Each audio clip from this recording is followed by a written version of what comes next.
Hadis kebersihan. An-nazafatu minal iman. Kebersihan itu sebagian dari iman. An-nazafatu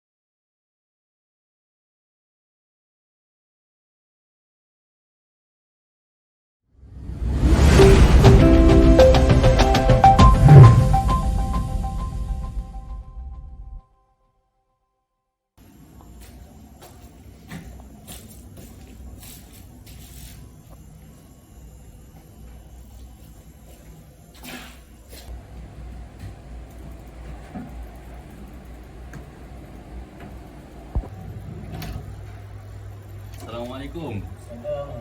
Saya dari JPK Kebersihan Kolej Meranti. Saya datang nak spot check kebersihan bilik.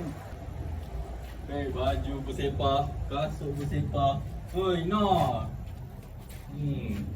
Toilet. Toilet pula. Kotor berapa bulan tak basuh ni? Tinggi pun bersepah. Tandas ni.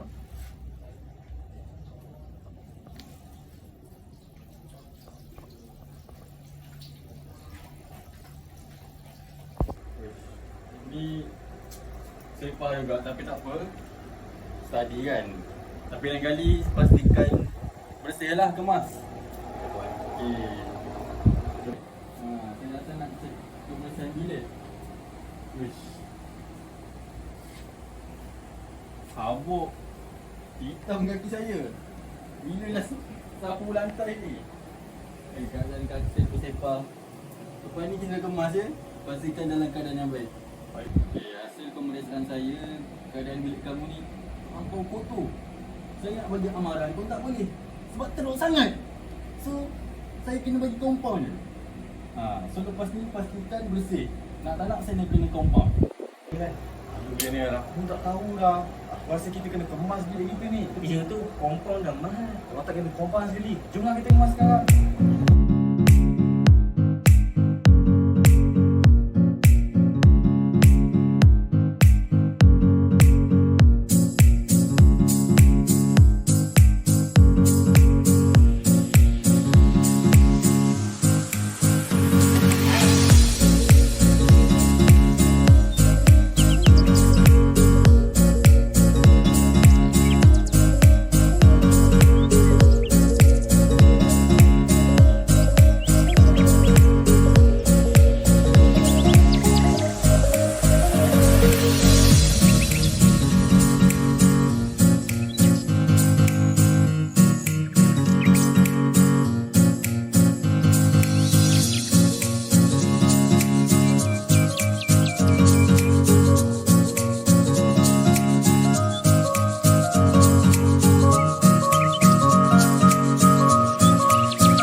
kompang kan. Amat kan. Bersih-bersih ni kan. Okay, baik lah. Assalamualaikum dan salam sejahtera kepada semua. Nama saya Muhammad Mursyid bin Mazuki, bernombor kad matrik 2023-367-795. Pada slide ini, saya ingin membentangkan sebab utama kajian ini dijalankan. Kami telah berbincang dengan secara serius tentang kajian ini atas beberapa faktor. Antaranya adalah faktor kebersihan dan sikap sendiri pelajar yang cakna tentang penjagaan bilik masing-masing di Kolej Meranti Shah Alam. Sebab utama kajian ini dijalankan adalah kami bersepakat kebersihan kolej amat penting dalam memastikan kelestarian alam sekitar dan pengurusan sumber secara efisien. Poin yang kedua di sini adalah untuk memainkan peranan penting dalam pembangunan kesihatan holistik pelajar. Kami berpendapat pelajar sendiri perlu menerapkan kebersihan bilik amat penting dalam aspek kesihatan, termasuk amalan pemakanan dan kesedaran. Poin yang ketiga adalah untuk meningkatkan lagi mutu pembelajaran persekitaran untuk pelajar hendaklah dalam keadaan yang sangat baik. Sebagai contoh, bayangkan kita belajar dalam keadaan bilik seperti di awal video. Adakah kita dapat fokus dengan hasil pembelajaran kerana dengan barang yang bersepah dan bau yang tidak menyenangkan, secara tidak langsung fokus kita akan terganggu. Kita bergerak di slide seterusnya adalah tentang kenapa kajian ini dihasilkan. Kami mendapati 60% daripada pelajar di Kolej Meranti tidak endah akan kebersihan biliknya sendiri. Sebagai contoh, terdapat banyak bilik yang mempunyai situasi yang sama seperti dalam video. Semasa kami membuat rondaan untuk menghasilkan kajian ini, dengan situasi tersebut, kita dapati hampir 60% bilik yang kami membuat rondaan bersepah dengan barang dan berbau. Secara tidak langsung, kajian ini tersebut dapat menyebarkan kesedaran pelajar bahawa pentingnya kebersihan bilik dengan cara kami menegur secara bersemuka dan memberi kupang kepada semua ahli bilik yang tidak menjaga kebersihan hasil kerjasama AJK Kebersihan Kolej Meranti. Seterusnya, kita beralih ke slide seterusnya adalah tentang faktor yang dapat diatasi adalah kesedaran kebersihan di kalangan pelajar di staf universiti. Secara tidak langsung, ini akan meningkatkan lagi pengurusan kebersihan dan keselamatan dalam aspek kesihatan dapat dijaga dengan baik. Sekali, poin seterusnya adalah setelah membuat teguran ini dapat mendorong lagi pelajar untuk rajin membuat gotong royong secara beramai-ramai, kerana bukan seorang sahaja perlu menjaga kebersihan bilik, tapi semua ahli bilik perlu menjaganya dengan baik. Dengan kerja ini juga, pelajar dapat tahu di mana sisa-sisa sampah perlu dibuang di tempat sepatutnya. Hal ini kerana sebelum ini, pelajar membuang sampah di bawah katil, di dalam tandas kolej dan merata-rata tempat di lantai. Boleh dapati di dalam video di awal pembentangan tersebut. Faktor yang terakhir adalah kami juga menambah baikkan fasiliti untuk menjaga kebersihan bilik dan berharap akan kekal dengan konsisten. Penjagaan bilik dengan menambah baikkan seperti tong sampah dan penyapu sampah. Kita beralih pada punca pelajar tidak menjaga kebersihan bilik. Yang pertama, kepimpinan yang kurang baik di kolej-kolej kediaman dapat memberi pengaruh yang negatif terhadap kebersihan bilik pelajar. Yang kedua, gaya hidup pelajar termasuk aktiviti dan cara hidup turut mempengaruhi kebersihan bilik mereka. Yang ketiga, kurangnya pendidikan kesedaran tentang kebersihan dan kesihatan juga dapat mempengaruhi perilaku pelajar dalam menjaga kebersihan bilik. Yang keempat, reka bentuk kolej kediaman yang kurang baik dan tidak memadai dapat mempengaruhi perilaku pelajar dalam membersihkan bilik mereka. Yang kelima, kurangnya fasiliti untuk membersihkan bilik mereka seperti penyapu dan tong sampah. Okey, seterusnya saya akan menerangkan kesan daripada bilik yang kotor. Pertama sekali ialah kesihatan fizikal. Seperti bilik yang kotor boleh menjadi tempat berkembang biak bakteria, kulat dan kuman.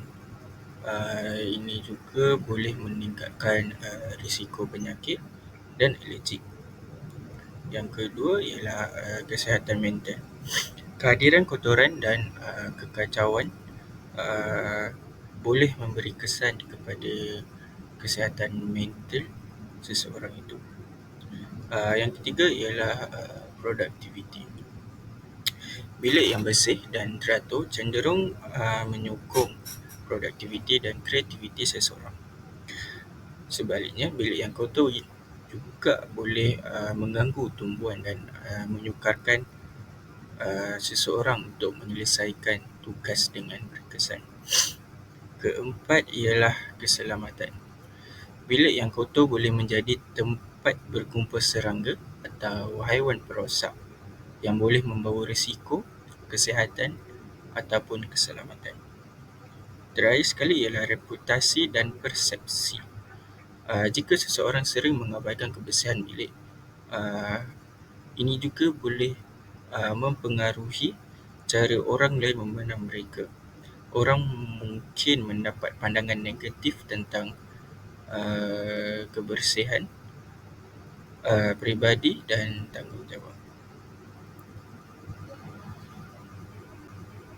Okey, untuk hasil aktiviti pembersihan bilik yang di Kolej Meranti, nombor 1 dapat mengurangkan penyakit. Aktiviti pembersihan ini dapat membantu mengurangkan kuman, bakteria dan alergik yang pada gilirannya dapat mengurangkan risiko penyakit dan masalah kesihatan.